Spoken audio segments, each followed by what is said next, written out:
The Laṅkāvatāra Sūtra, Chapter 2, Part 35. Mahāmati then asked the Buddha, "Bhagavan, please tell us, how do we transcend sameness, difference, both and neither, existence, non-existence, and neither existence nor non-existence, permanence and impermanence, which is not practiced by followers of other paths, but which is the practice of the personal realization of Buddha knowledge? And how do we get free of the individual and shared characteristics of projection? And how do we accord with the truth of ultimate reality and the sequence of stages marked by increasing purification that lead to the Tathagata stage, where one's effortless resolve, like a magic gem that reflects every color, displays realms without limit, but where everything displayed is distinguished as a perception of one's own mind? And how do we and other bodhisattvas avoid views of the individual or shared characteristics of such an imagined reality and quickly attain unexcelled perfect enlightenment and enable other beings to achieve complete happiness and contentment?" The Buddha replied, "It is excellent, Mahāmati, excellent that you are able to ask me about the meaning of such things for the happiness of the many, for the welfare of the many, out of compassion for all gods and humans."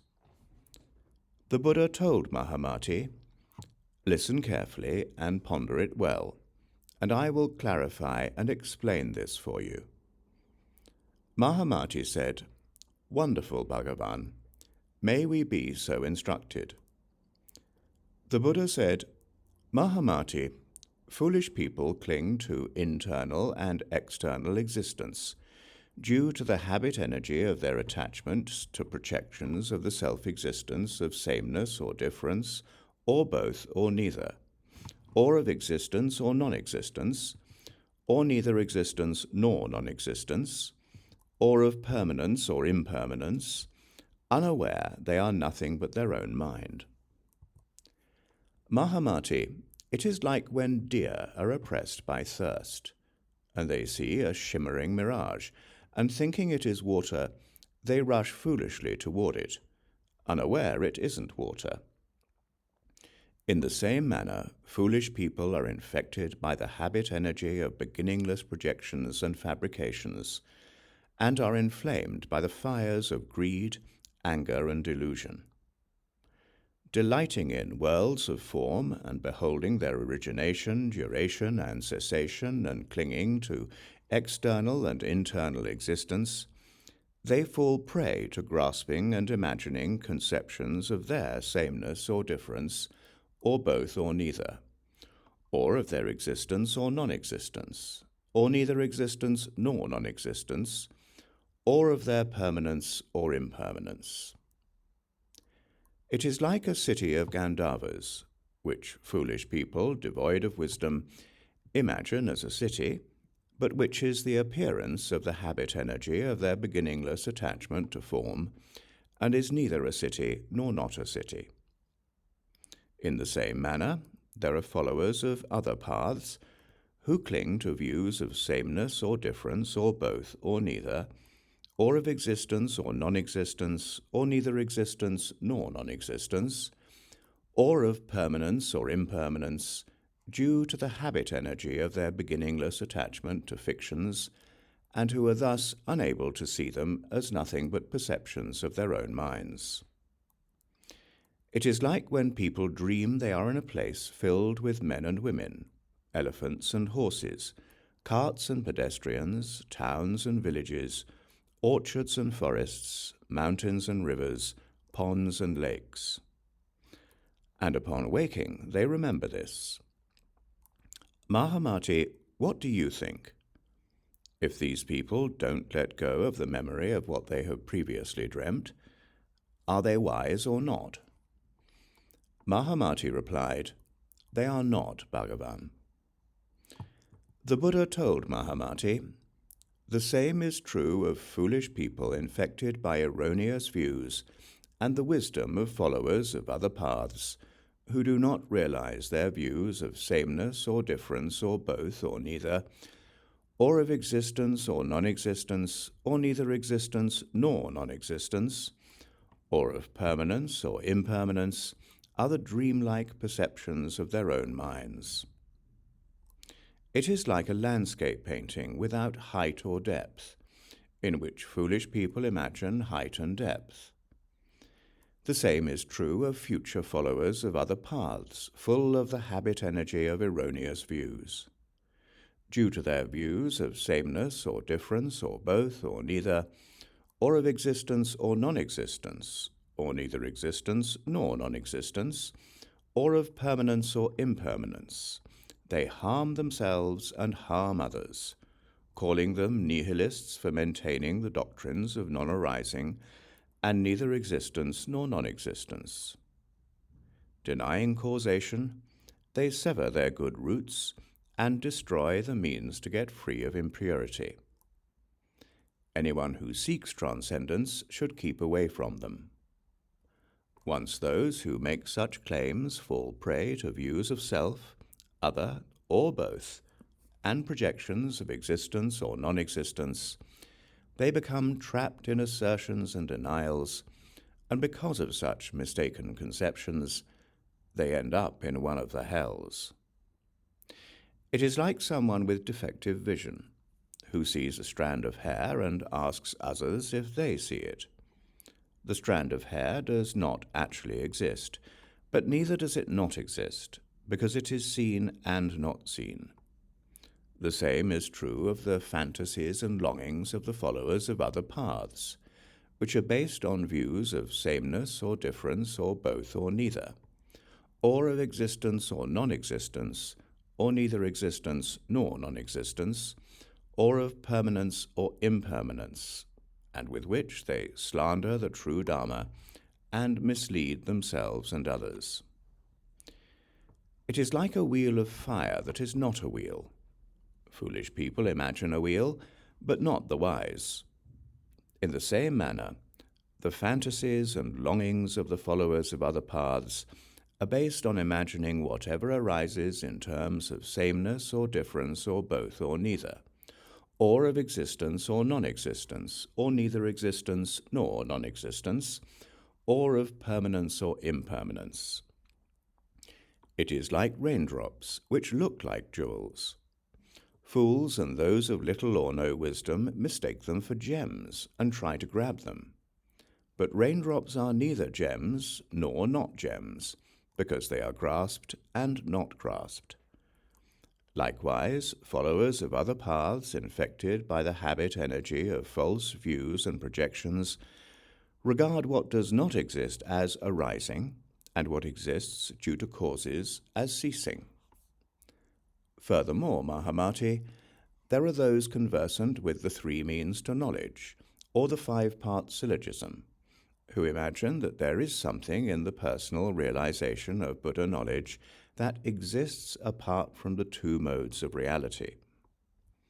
Mahāmati, those who transform their mind, will, and conceptual consciousness put an end to the projections of grasping and grasped that are perceptions of their own minds. But those who cultivate the personal realization of Buddha knowledge of the Tathagata stage do not think of it as existing or not existing. If those who cultivate should develop a perception of the existence or non-existence of such a realm, they would perceive an individuality, a self, or a person. Mahāmati, any teaching involving the self-existence of individual or shared characteristics is the teaching of an apparition Buddha, not the teaching of a real Buddha. Moreover, all their teachings arise from the views and longings of foolish beings, and are not for establishing teachings of another reality, or for indicating the bliss of the samadhi attained by those who dwell in the personal realization of Buddha knowledge. It is like the appearance of a tree's reflection in water, which is not a reflection, and not a reflection, and which does not resemble a tree, and does not resemble a tree. In the same way, those who are infected by the habit energy of heterodox views and attached to projections of sameness or difference, or both or neither, or of existence or non-existence, or neither existence nor non-existence, or of permanence or impermanence, would not know that these are nothing but the perceptions of their own minds. It is like a clear mirror that shows all the shapes and images before it without discriminating among them. They are not images and not images, but they are seen as images or not, depending on whether foolish people discriminate them as such.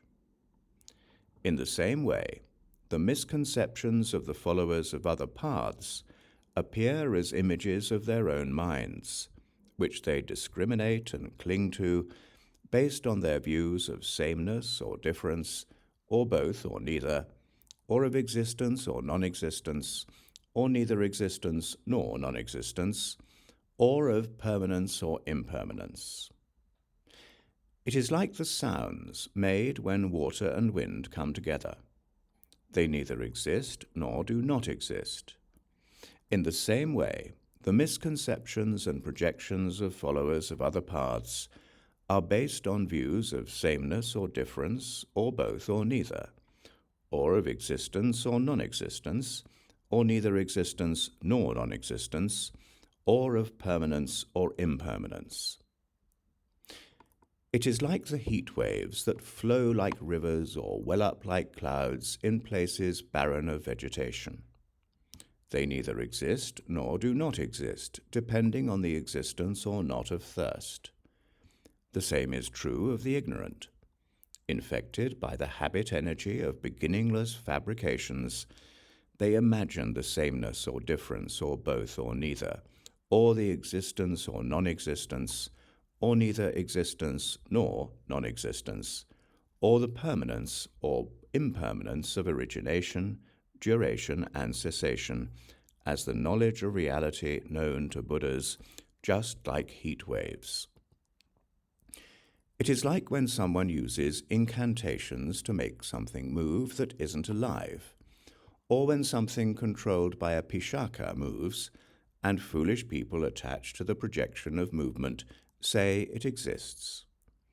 In the same way, the misconceptions and longings of followers of other paths are based on views of sameness or difference, or both or neither, or of existence or non-existence, or neither existence nor non-existence, or of permanence or impermanence. But they are attachments to fictions, and not founded on anything real. Therefore, Mahāmati, those who would attain the personal realization of Buddha knowledge should abandon all views and projections concerning the sameness or difference, or both or neither, or concerning the existence or non-existence, or neither existence nor non-existence, or concerning the permanence or impermanence of origination, duration, and cessation. The Buddha then repeated the meaning of this in verse. An illusion, a dream, the reflection of a tree in water, a strand of hair, a shimmering mirage. Who views the three realms like this finally attains liberation. Just as the sight of a mirage bewilders the mind as it shimmers, deer imagine water where no water actually exists. Likewise, seeds of consciousness shimmer in the visible world. Fools give rise to projections, as if they were looking through cataracts. Through birth and death without beginning, attached to grasping existence, removing one wedge with another, they renounce their desire to grasp. Like something that moves by magic, a cloud, a dream, or lightning, such insight results in liberation and severs the three continuities forever. There is no creator inside. Things resemble a mirage in the sky. Once you know they're like this, there isn't anything known. Designations are merely names.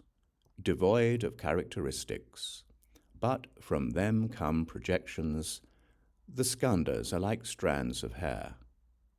Like strands of hair or paintings, illusions or dreams or Gandharvan cities, shimmering mirages or wheels of fire, beings who don't exist are thus perceived.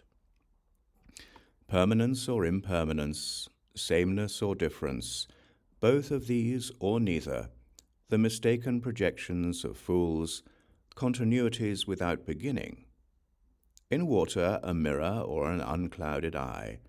In a miraculous jewel, countless forms are seen, none of which are real. Whatever exists appears like a painting or a shimmering mirage. All the forms that are seen are like a dream, in which nothing is real.